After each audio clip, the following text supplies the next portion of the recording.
Big boundary towards the pavilion side of the ground. Got to be 100 metres. Yeah, I'd have thought so. On the castle side, not so big.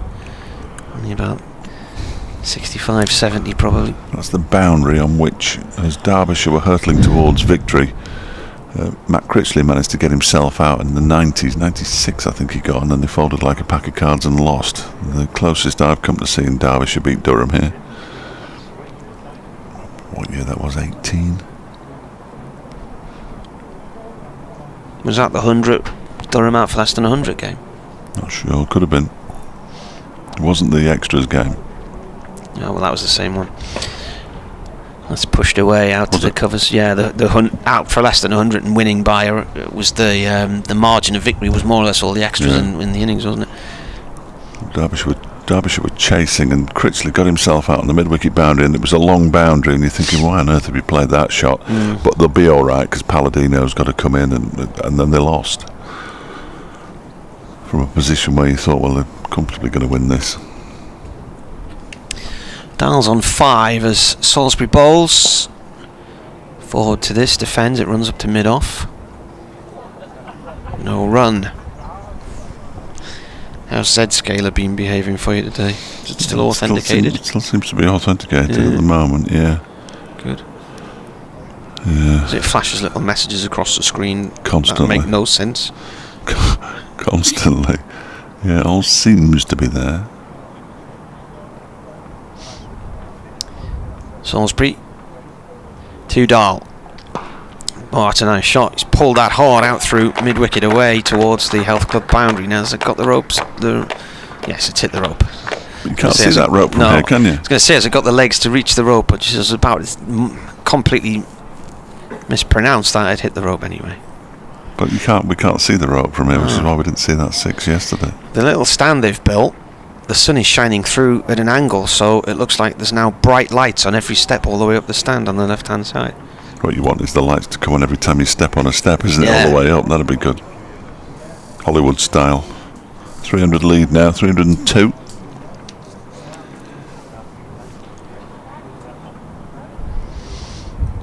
Salisbury bowls, bat and pad there. Ball rolls out onto the leg side to Travaskis. Question is, are Derbyshire now in a position where they can't lose this? Not yet. I would respectfully suggest.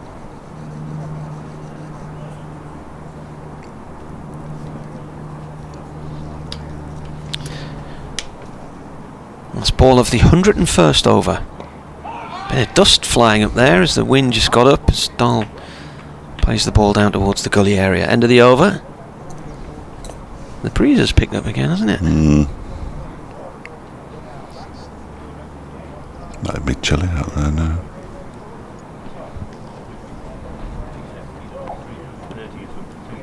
So 4 overs to go.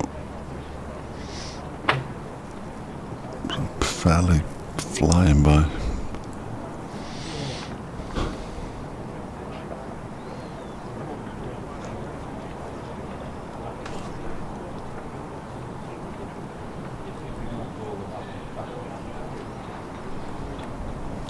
Conversation, of course, going on between Ben Rain and Liam Travaskis. For some reason. Is it Wednesday? Be about Corrie later on it on ITV. Let the crack on, really, don't we? Ready when you are, boys. Are you hungry?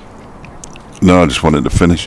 Ben Rain in and bowls to Cartwright, who clips it up to Alex Lees at mid-wicket, and there's no run. We're just seeing what Sussex chased 345 in 73 overs and 1 ball against a bowling attack of Connors, Kerr, who's gone home, Dahl, Thompson, Watt, who isn't playing in this game, and Rees.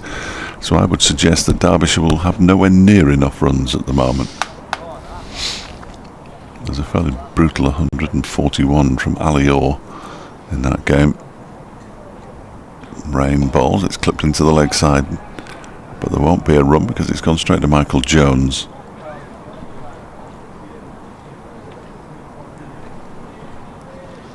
15 fours and 6 sixes he hit. Hideous it was. It's the July supermoon tonight. I saw that before. I wonder if we'll get a good view of it. The sky looks as if it could provide too bad, yeah. Does that mean it looks really big? Yeah, an orange. it's closest to Earth, isn't it?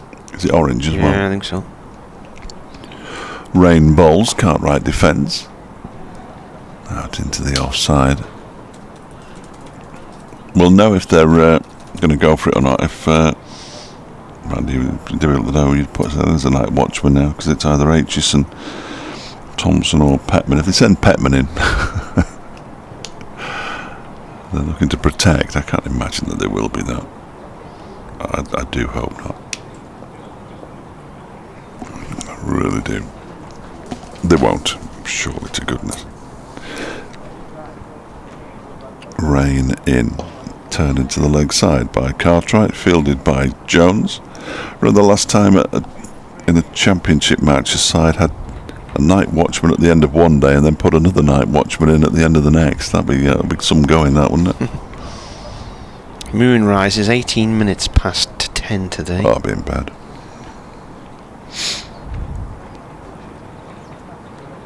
Where does it rise?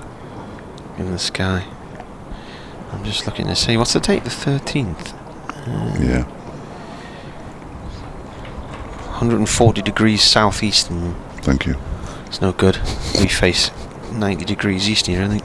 I don't idea what that means. We're 93 degrees east, looking out the sea from Sunderland. So it's quite a way down. Rain bowls pushed into the offside by Cartwright, straight to Liam Travaskis. No run. So it's no good for you then? I don't think so. You'd be in bed by then anyway, wouldn't you? I was having a pleasant evening sitting in the front garden last night, quite late on, then I got sent out on an errand. It was lovely and warm. I think our street was sheltered from the breeze last night because we sort of faced north, so the breeze was behind us. That's why they built them that way around. Yeah. Rain in bowls. It's whipped away by Cartwright. He's only going to get a single because there is a man out there on the deep backward square leg boundary. He's also going to pinch the strike, and he ruins what would have been another maiden for Ben Rain. Derbyshire move on to 316 for 6. Cartwright on to 18 from 41 balls. Anna's Doll's got 9 from 32, and the lead is 303. 3 overs to go before we get to speak to Brooke Guest. Very excited.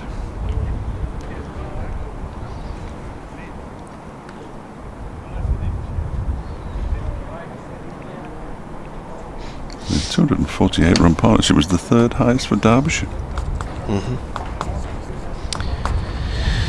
It's a crack here, 3 overs to go. I'm going to put the moon to bed. Bring McAlinden on.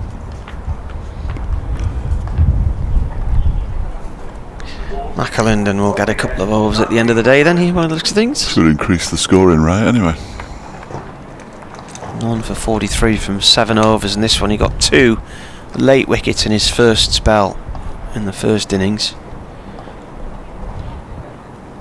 It's coming in right arm over from the Lumley end, and bowls played down into the ground by Cartwright on off stump.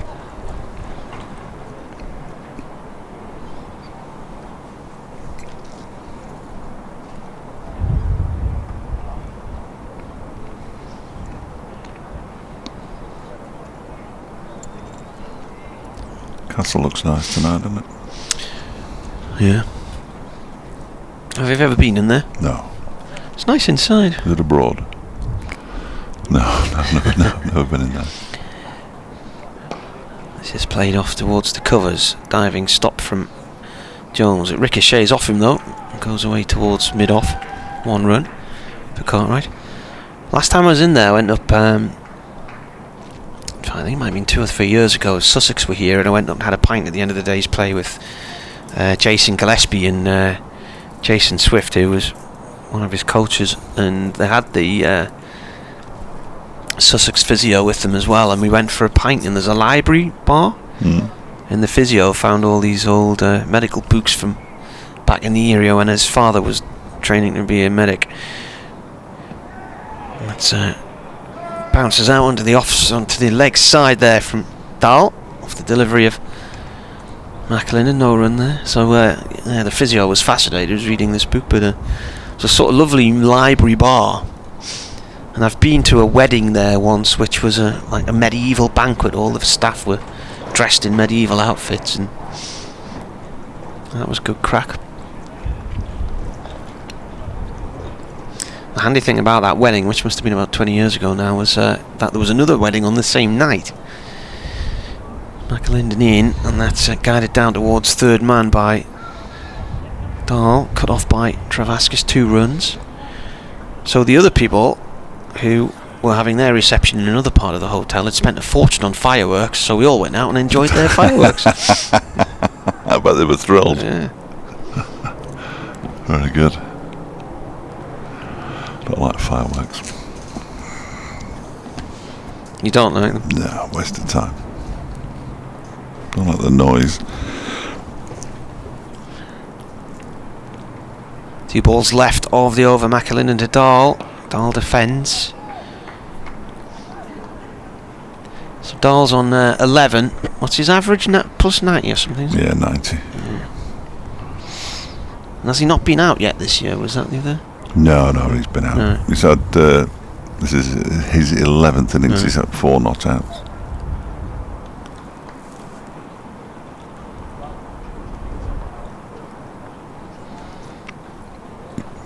If he had not been out, he wouldn't have an average, would he?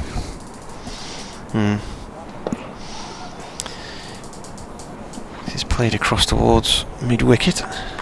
No run, end of the over.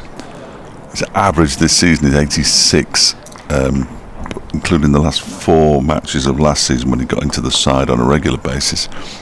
He's averaging in excess of 90. Right. 2 overs to go. Ben Rain's going to bowl the first of those 2. Presumably McAlinden will bowl the other. And we will finish before 6:30. Not before 1:15. The over rate's +1 anyway, so we can take as much time as they want, really. Cartwright on strike. He's got 19. Rain bowls to him and he drives it out into the offside. It's fielded by McAlinden. There's no run. However many runs Cartwright scores in this innings will be his average. No, that's not true, because if he's out, it'll be half of what he scores in this innings.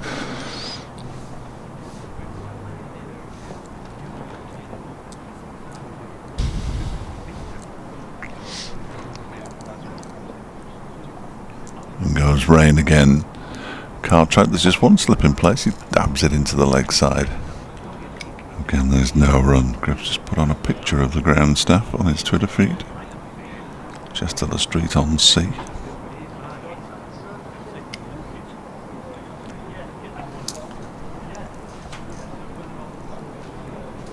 He's obviously not expecting either of these 2 batsmen to get to any landmark anytime soon. Always out there when there's a landmark approaching.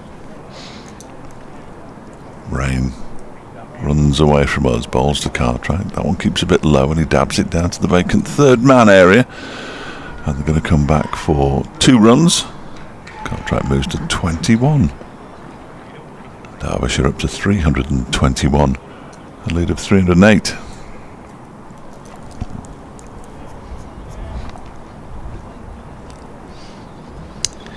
Bit of evening greyness drifting in now. Just in time to wreck the moon in 4 hours' time. Rain goes in again halfway through this penultimate over of the day, and that one has been driven backward of square by Cartwright out towards the backward point boundary and into the rope. It was teasing the fielder who was chasing after it. It was Maddinson. All the time he thought he was in with a chance and he wasn't. Cartwright moves up to 25 now. It's 325 for 6.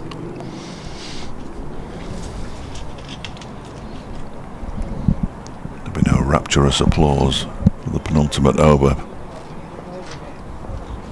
From those who are left, as Rain bowls, and that one's guided out into the offside, straight to Maddinson on this occasion, who's fielding looks to be just in front of point there. Point-ish. And there's no run.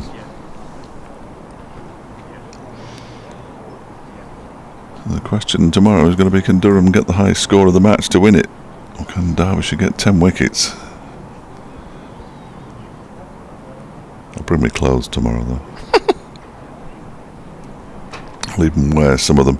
Ben Rain bowls, Cartwright defends, straight back to the bowler. It's the end of the over, 6 runs from it. All of them to Cartwright, who's moved on to 25. Dahl has 11. And Derbyshire 325 for 6, lead by 312. Last over on its way. Remarkable.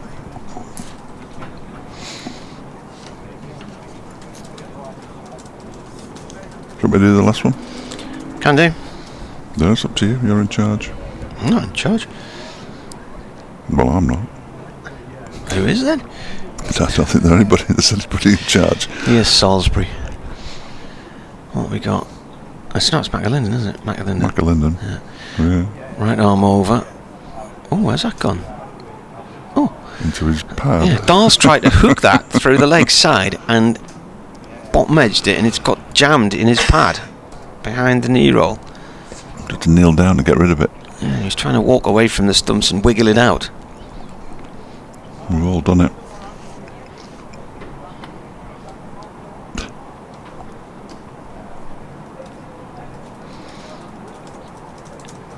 Nobody has scored 100 in each innings twice. What, in head-to-heads between these two? No, in Derbyshire's history. Really? Yeah.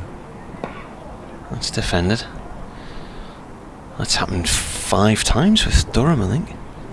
Colley did it, Keaton Jennings did it, Borthwick did it.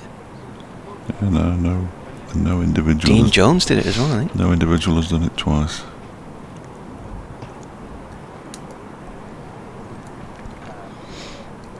The current squad, Madsen, Godalman, Guest and Deploy have done it.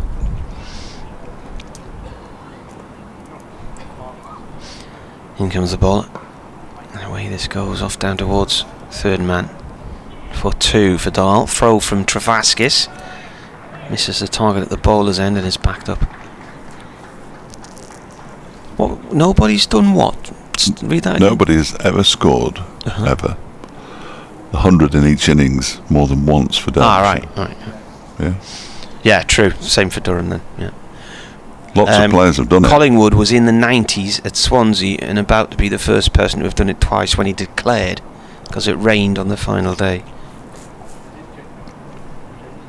McAlinden in. That's played away off the offside. No run.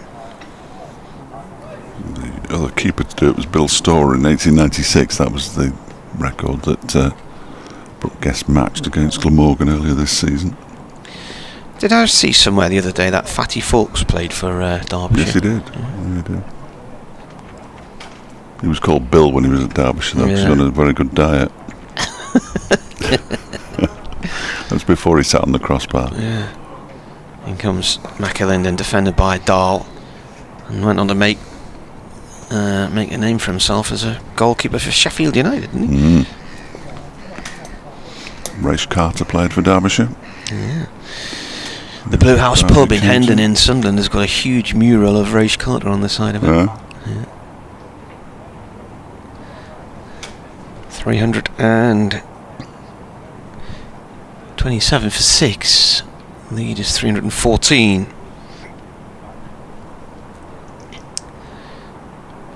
McAlinden comes in and bowls. Played away by Dahl for 2 past square leg, or is it going to be 1? No, he's coming back for a second. Throw in from Lees to the keeper. That is the end of the day's play. The lead's 316 then. So 329 for 6. And that's 105 overs gone. So Dahl has 15 and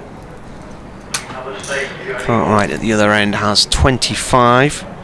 And their partnership so far is worth 28. And I don't think 316 is the sort of figure in which Derbyshire would declare overnight. Nor do I. Nor do I. We'll probably see them batting tomorrow. Yeah. For at least an hour, you would think. Unless they come out and swing hard.